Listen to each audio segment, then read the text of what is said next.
doesn't announce itself. It builds slowly, like a crack in glass, until everything collapses, quietly. You think you're holding it together. But what if the truth is, it's holding you hostage? We grip so tightly to things, not because we love them, but because we fear what happens if we let go. People, roles, promises, personas, they become armor, or maybe prisons. We don't fall apart in one tragic moment. That's a myth sold by cinema. No, we unravel in silence, in late night stares at ceilings, in half-meant laughs and nearly true "I'm fines", in the pauses between texts you don't send and feelings you don't name. You call it control, but it's a quiet kind of collapse, a performance of strength that costs more than it gives. You hold the facade together with duct tape smiles and duct tape beliefs, hoping no one sees the seams. Every smile hides a deal, a bargain with your own resistance, a silent agreement. I'll keep pretending if you don't make me feel this. But force isn't loud. It's not fists through walls or screaming at the sky. It's the soft pressure behind pretending. It's the breath you hold when you enter a room and shrink yourself.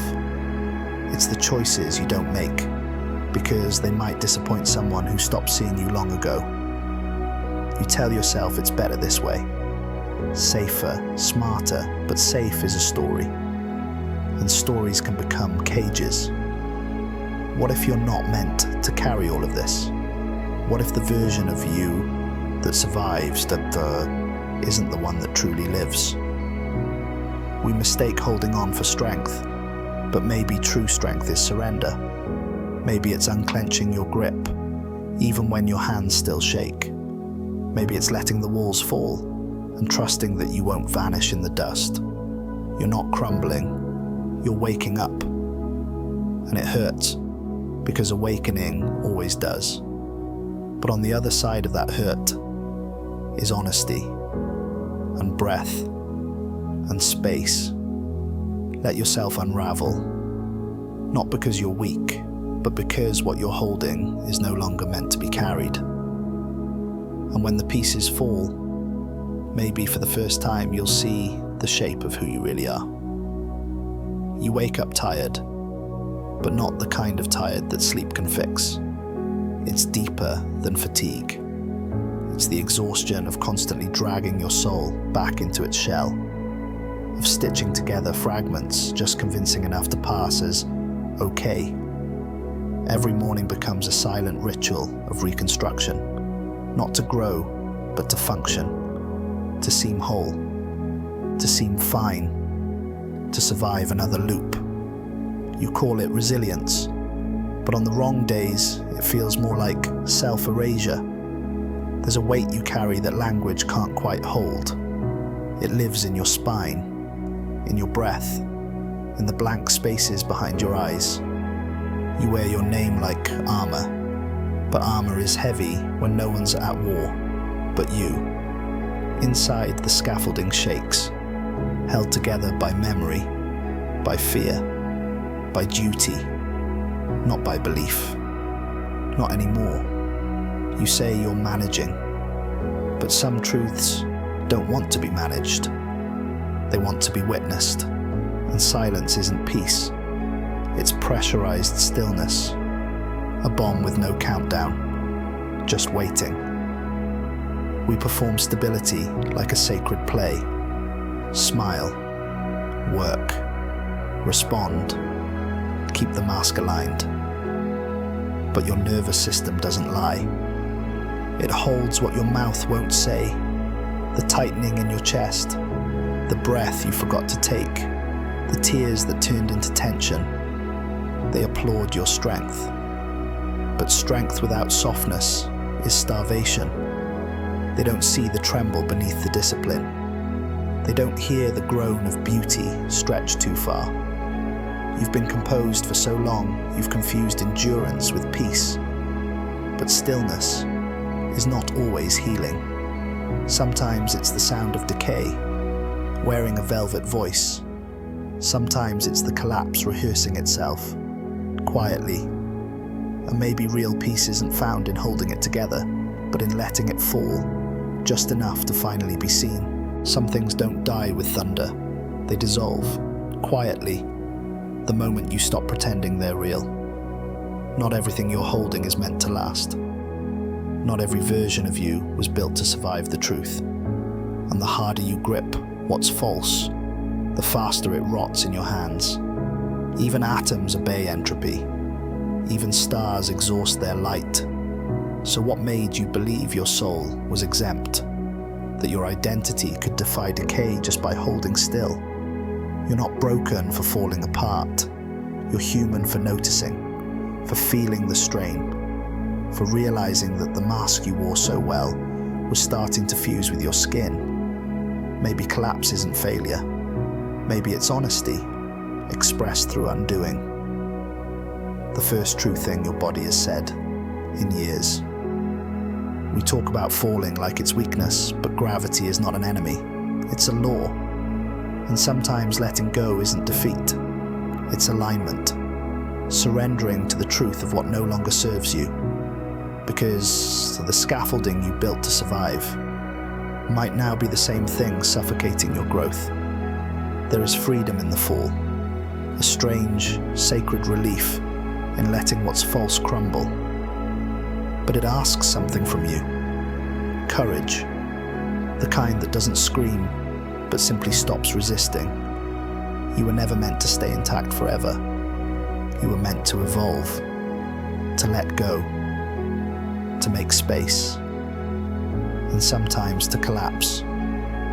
Not because you failed, but because something deeper is ready to begin. We call it holding on. But sometimes it's just refusal to let the truth breathe. You force love to stay, even when it's already left the room. Its echo louder than its presence. You rehearse old warmth, pressing your memory against something that no longer responds. We chase clarity like it's hiding inside the chaos, gripping tighter, thinking maybe if we just hold still long enough, the noise will shape itself into something that makes sense.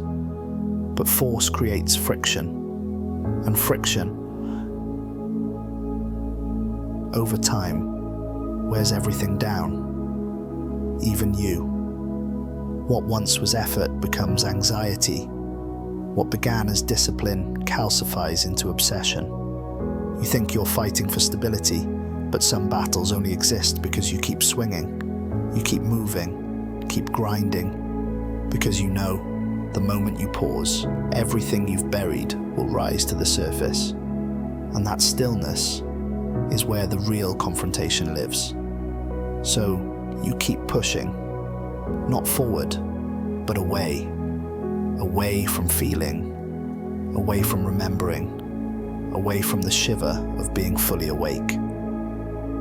But here's the secret your body already knows. The breaking isn't the end, it's the return. The trembling in your chest, that's truth knocking. Not to punish you, but to bring you back. Because not everything that cracks is broken. Sometimes the fracture is a doorway. Sometimes the tension you fear is just life insisting that you feel it again. The grip is not strength if it becomes a cage. And the moment you release, you might realize you were never holding it together.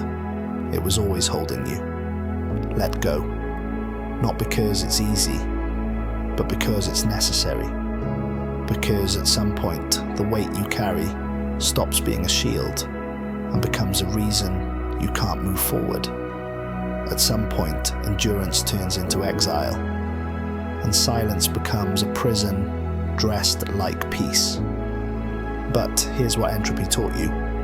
Nothing stays whole unless you choose to hold it. Not your body, not your habits, not your sense of self. You are not a constant, you are a construction. And that means you have power. The same force you use to hold everything in can now be used to build something true. Because collapse wasn't the end, it was the clearing. And now you get to decide what's worth rebuilding, what's worth carrying forward, and what was never really yours to begin with.